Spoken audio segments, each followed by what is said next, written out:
Hello, welcome to my channel. இன்றைக்கி நாம் அடிஷனை பற்றி தான் பார்க்க போகிறோம். இந்த அடிஷன் பாக்ஸ் மெத்தடில் தான் நாம் செய்ய போகிறோம். இதுக்காக நாம் ஆஃப்டர் நம்பர் கவுண்டிங் யூஸ் பண்ணுறோம். ஆஃப்டர் நம்பர் கவுண்டிங்னு சொன்னால் 1 2 3 4 5 6 7 8 9 10 இந்த வரிசையை தான் ஆஃப்டர் நம்பர் கவுண்டிங்னு சொல்கிறோம். ஃபர்ஸ்ட் கொஸ்டினுக்கு போகலாம். Question number 1, 12 + 16 is equal to what? After number counting மூலமாக நாம் இதுக்கு ஆன்சர் கண்டுபிடிக்க போகிறோம். ஸோ ஃபஸ்ட்டு நாம் இதுக்காக பாக்ஸ் யூஸ் பண்ணிக்கலாம். ட்ரா ஏ பாக்ஸ்.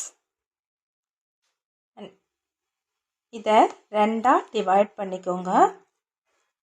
டிவைட் பண்ணதில் ரைட் ஹேண்ட் சைடு 1s எழுதிக்கோங்க, லெஃப்ட் ஹேண்ட் சைடில் 10s எழுதிக்கோங்க. இதுக்கப்புறம் கொஸ்டினில் ஃபர்ஸ்ட் நம்பர் என்னன்னு பாருங்கள். 12 இஸ் த ஃபர்ஸ்ட் நம்பர். 12 எழுதிக்கலாம்.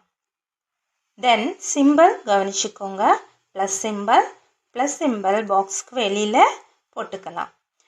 ரெண்டாவது நம்பர் 16 நம்ம பண்ணிக்கிறோம். இந்த எம்டி பாக்ஸில் தான் நாம் இதோட ஆன்சர் எழுத போகிறோம். நெக்ஸ்ட்டு ஒன்ஸ் பிளேஸுக்கு போகலாம். ஓ மீன்ஸ் ஒன்ஸ் பிளேஸில் ஃபர்ஸ்ட் நம்பர் பாருங்கள் 2 அண்ட் செகண்ட் நம்பர் 6. இது ரெண்டுலேயும் பிக் நம்பர் எதுன்னு பாருங்கள். அந்த பிக் நம்பரை நீங்கள் மைண்டில் வச்சுக்கோங்க. 6 இஸ் த பிக்கஸ்ட் நம்பர்.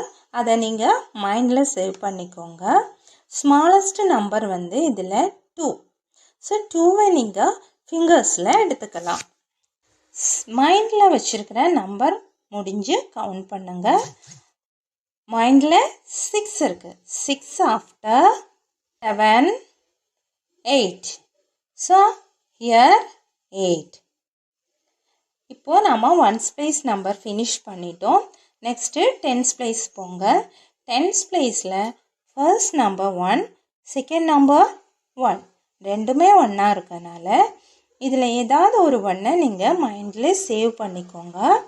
1ல் சேவ் பண்ணியிருக்கிற 1 முடிஞ்சு கவுண்ட் பண்ணுங்க. 1 ஆஃப்டர் 2. ஸோ நம்ம இப்போ 2 இங்கே எழுதியிருக்கோம். செகண்ட் கொஸ்டின்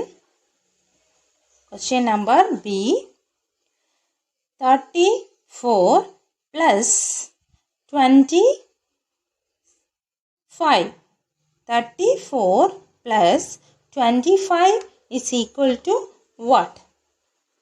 இதுக்காக நம்ம கொஞ்சம் முன்னாடி சொன்ன மாதிரியே ஒரு பாக்ஸ் போட்டுக்கலாம். இந்த பாக்ஸை ரெண்டாக டிவைட் பண்ணிக்கலாம். சைடு 1ஸ்னும் லெஃப்ட் ஹேண்ட் சைடில் இருக்கிற பாக்ஸில் 10ஸ்னும் ரெப்ரசன்ட் பண்ணிக்கலாம். அப்புறம் நம்ம கொஸ்டின் நம்பர் பிக்கு போகலாம். இதில் first number 34. So we should write 34. Simple plus symbol பாக்ஸுக்கு வெளியில் போட்டுக்கலாம். ரெண்டாவது நம்பர் 25. ஸோ 25 எழுதிட்டோம். இப்போ நாம் அந்த பாக்ஸை க்ளோஸ் பண்ணிக்கிட்டோம். இதில் எம்டி பாக்ஸில் நம்ம ஆன்சர் எழுத போகிறோம்.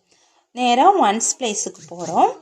ஒன்ஸ் பிளேஸில் ஃபர்ஸ்ட் நம்பர் பாருங்கள் 4, செகண்ட் நம்பர் பாருங்கள் 5. ஸோ இதில் ரெண்டுலேயும் எது biggest one? Yes, 5 is the biggest number. 5வை மைண்டில் சேவ் பண்ணிக்கோங்க. 4 ஸ்மாலஸ்ட் நம்பர். 4ை ஃபிங்கரில் எடுத்துக்கோங்க. நம்பர் இருக்கு 5. 5 after 6 7 8 9. So 9 is the answer here. Next tens place போங்க. First number 3, second number 2. இந்த ரெண்டு நம்பர்லேயும் biggest one 3. 3யை மைண்டில் வச்சுக்கோங்க. 2வை ஃபிங்கர்ஸில் எடுத்துக்கோங்க. Mind 3 after 4 5. So 5 here. First கொஸ்டினோட answer 28 நம்ம பாக்ஸில் எழுதிக்கலாம். செகண்ட் கொஸ்டினோட ஆன்சர் 59 நம்ம பாக்ஸில் எழுதிக்கிட்டோம். ஓகே, பண்ணும்போது அடிஷன் கான்செப்ட் உங்கள் குழந்தைங்களுக்கு ரொம்ப ஈஸியாக தரவு ஆயிரும். இந்த கான்செப்ட் புரிஞ்சாலே குழந்தைங்க அடுத்து 3 டிஜிட் நம்பரையும் 4 டிஜிட் நம்பரும் ஈஸியாக ஆட் பண்ணிப்பாங்க. உங்களுக்கு யூஸ்ஃபுல்லாக இருக்கும் அப்படின்னு நினைக்கிறேன். உங்களுக்கு யூஸ்ஃபுல்லாக இருந்தால் ஒரு லைக் கொடுங்க. உங்களுடைய லைக் எனக்கு ஒரு பெரிய மோட்டிவேஷனாக இருக்கும். This is Suji. Bye. Next வீடியோவில் மீண்டும் பார்க்கலாம்.